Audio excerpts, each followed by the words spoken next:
And not only that, but she also worked on the Chandra Levy case, which she talked to the parents after they requested her to do so, and I might add, free of charge. She never charges anyone to do that. But you said on the World Trade Center case, though, that it was before those people had been named. We did a Google search. That guy's name was all over Nexus, all over in newspapers multiple times. Well, I don't know about the exact date of that, but I do know when Sylvia put forth that prediction, when it was publicized might be a different matter. But when she put forth that prediction, that name was not known. Well, in the FBI video, which you sent us, which is her FBI testimony, that, according to you guys, that was at least some 2 weeks after this guy had already been arrested and after his name was already out there. And the Chandra Levy case, they were already searching in the park. Isn't that correct? They were searching in the park during the time, but not during the time when she talked to the family and told them where they were, only when they did the interview. And Sharon James, do you feel she is still a success story? When I talked with, Sharon James, myself personally, she testified to the fact that during the time when she got the notice that she received from Tennessee, that she felt that that was a validation from the standpoint that he was in Las Vegas and had never, in fact, been in Tennessee, and she felt he must have had some type of insurance connection in Tennessee.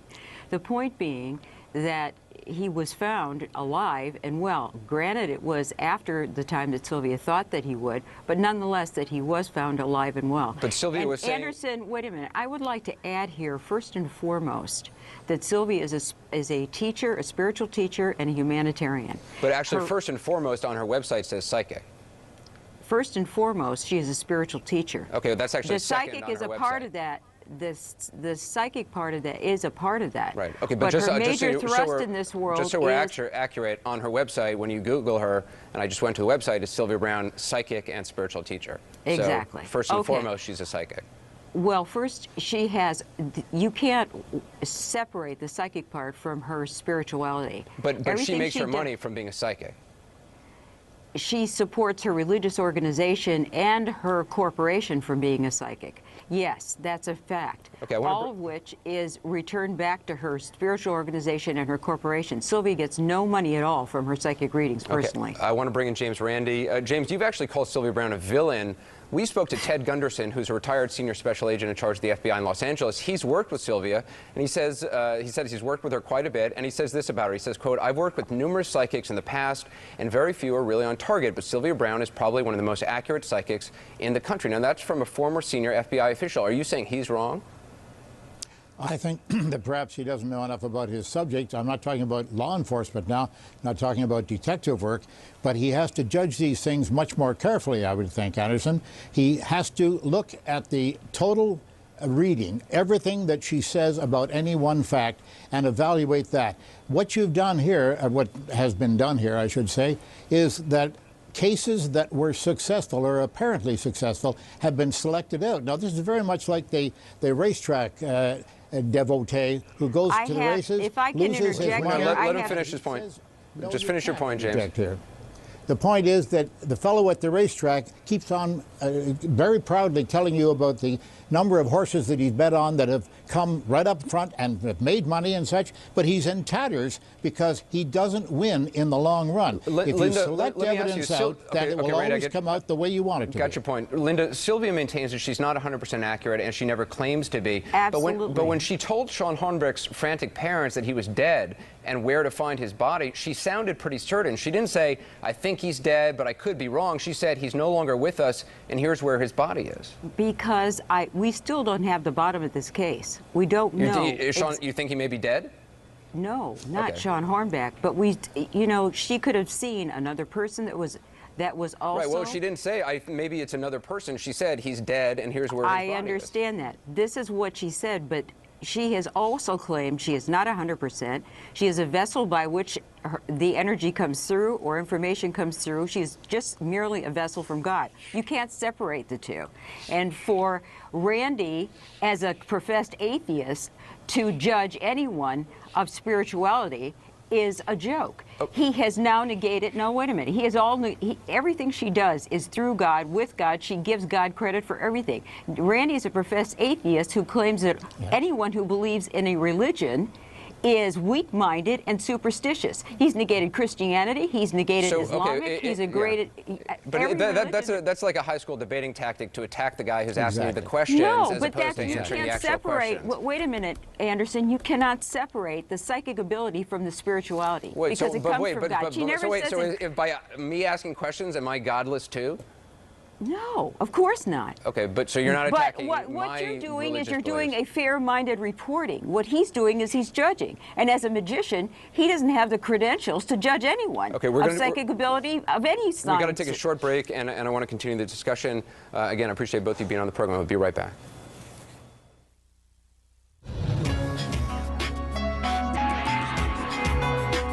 And we're continuing our discussion of Sylvia Browne. Joining me is Sylvia Browne's business manager, Linda Rossi, and psychic debunker, James Randi. Linda, I want to ask you something, because earlier Sean Hornbeck's parents had stated that on the Montel Williams show, after they were told that Sean was dead, they wanted to speak to Sylvia more outside of the parameters of the show, and were told that they'd have to pay her rate of $700 for a half hour. Is that true? I will stand with my life on this, that is not true. Now, somebody might have told her that wasn't connected with our office. That I can't attest to. But Sylvia has never, ever charged any individual who has come in with a missing person case or a law enforcement agency.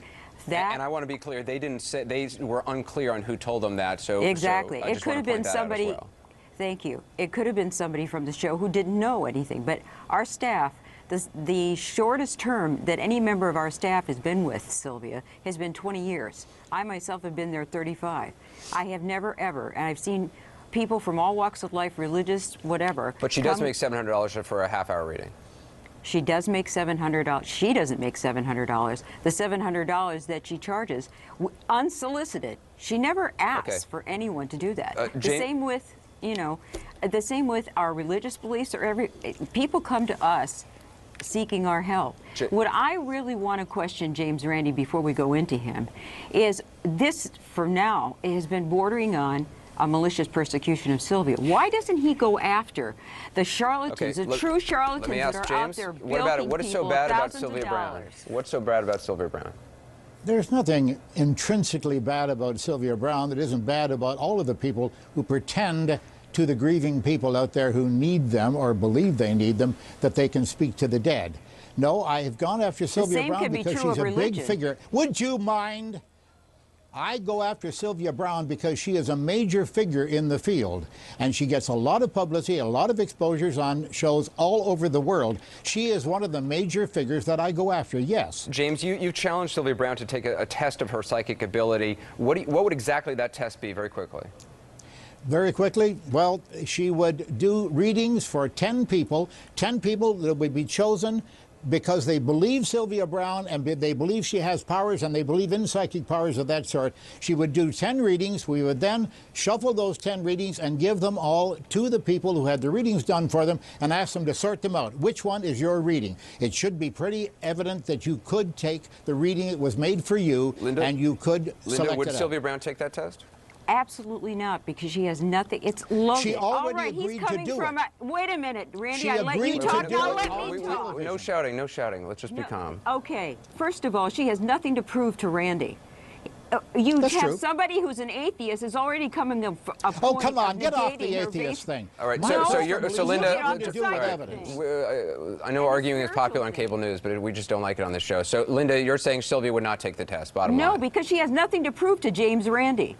She has nothing to prove to James Randi. Her spiritual work speaks for itself. Well, Over we'll let 50 the audience years to take the of test. work. We'll let the audience be the judge ago. on that. Randy, I appreciate you being on the program. Linda, as well. Thank you very much. James and You're Randy. welcome. Linda. Thank you. You can decide for yourselves. Before we go to a break.